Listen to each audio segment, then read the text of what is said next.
How's it going? My name is Jaskar Singh, and today I will be doing my presentation on the effects of eating disorders on athletes.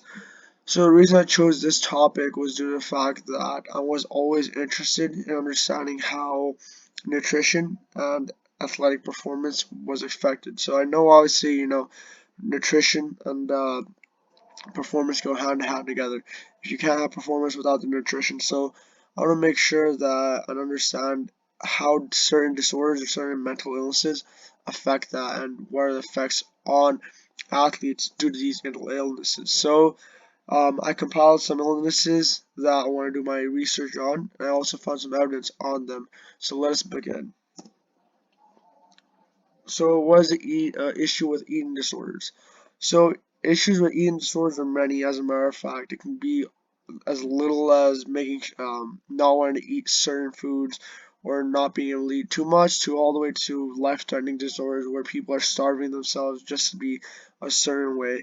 So the main reasons why eating disorders exist, it's a plentiful of reasons. So for example, it can be anywhere from body image, body dysmorphia, or it could be all the way to maybe athletic performance or making sure that the person doesn't gain an ounce of fat.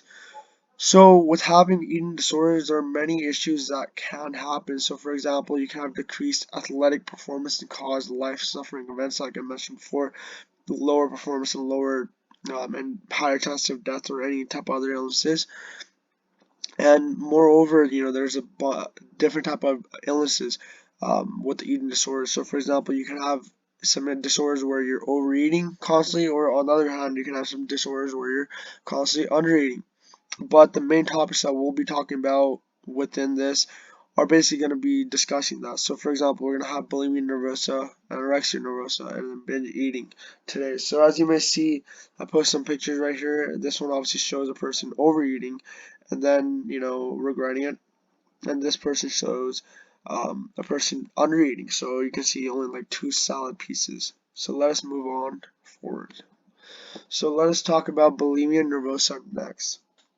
So what is the cause of bulimia nervosa? So the cause of bulimia nervosa is the fact that there's an extreme hunger. The person eats too much and gains too weight. So for example, um, basically the similar cycle is the person's been trying to lose weight or on a diet or whatever, and then they're just sick and tired of getting on that diet, and the urge of hunger is catching up to them. Rather than eating a decent amount of food, they just go full 100% into the eating.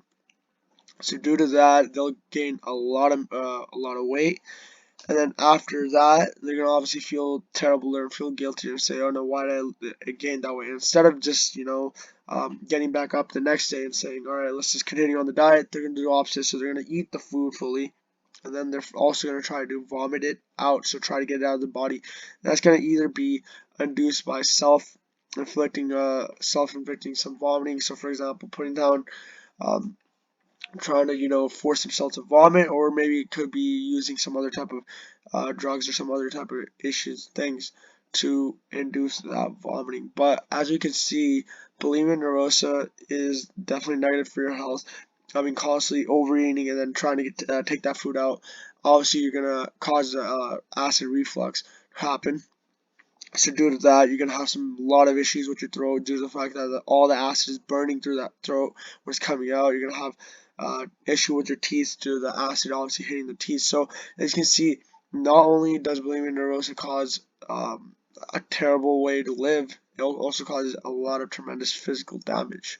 So let us move to the next topic, anorexia nervosa. So anorexia nervosa and bulimia nervosa are similar in the fact that both want to lose as much weight as possible, but on the other side, anorexia nervosa is when a person strictly wants to lose all their weight and still gain no fat whatsoever.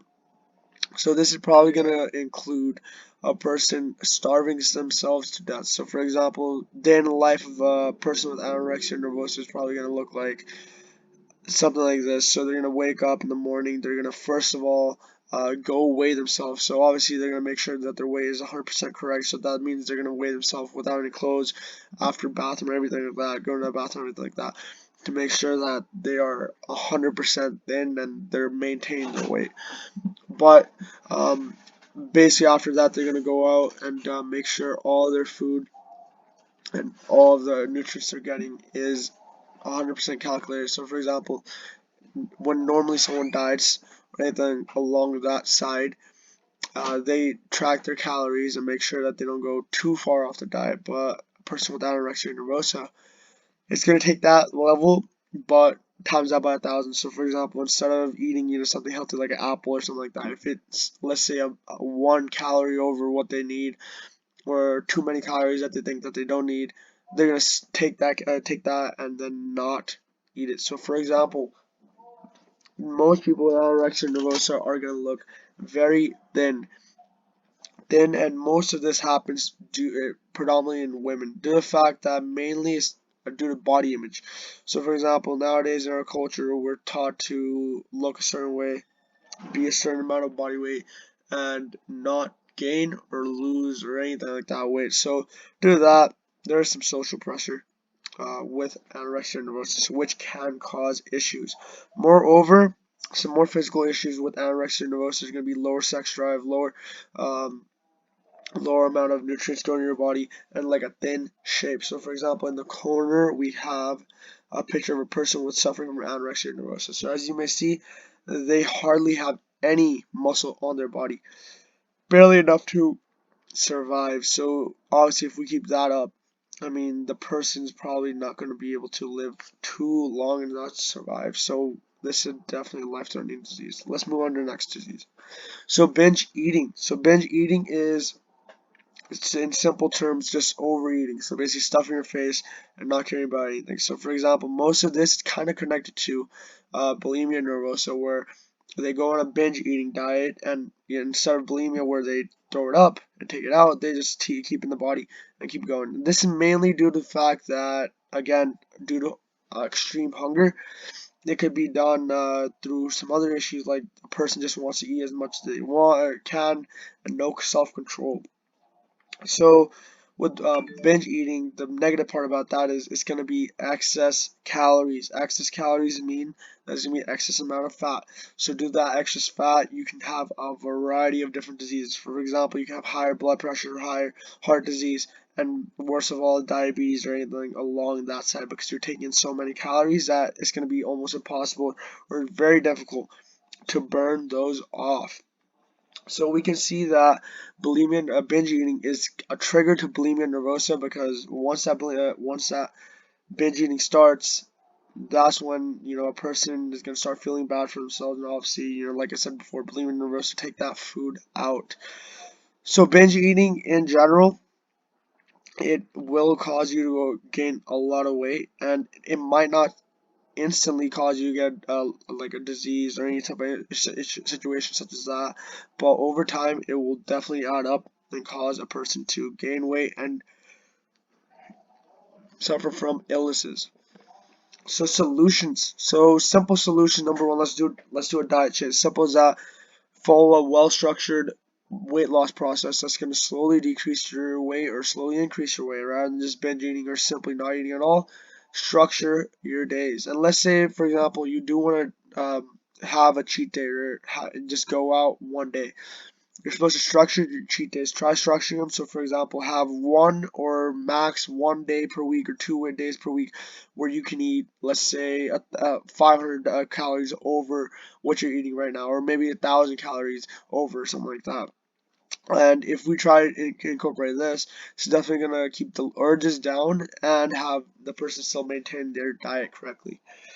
Moreover, we need support systems. So, for example, support system, we need good family, good coaches that make sure that they do not harm you or hurt you or put you down just due to them due to you not following diet. You need a person or a support system or support group.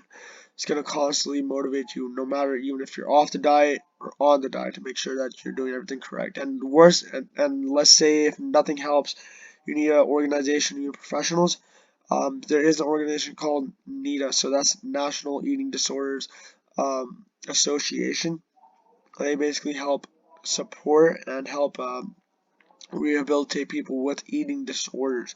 So there is help out there for these type of solutions, for these type of disorders, but the only issue is you have to go out and find it. Alright, and let's talk about the negatives of ignoring this. So, for example, if we ignore the situation, do not do anything about this, we're gonna have decreased performance, obviously, lower quality of life, and issues with health. So, obviously, if we ignore these illnesses and disorders and say, all right, it's not that big of a deal, it's just about eating.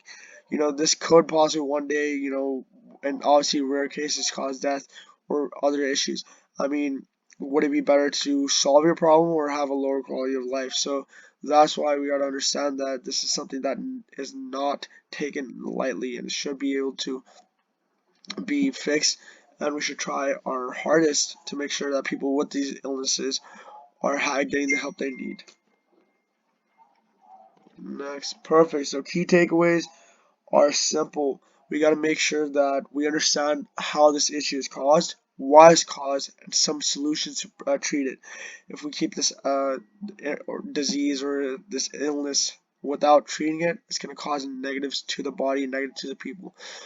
So overall, basic understanding is if we have this issue present, we have to take care of it, understand it. So today, that was the conclusion of the whole presentation. Hopefully you guys took something away from it and it did give you some awareness about these disorders. Thank you so much. Bye.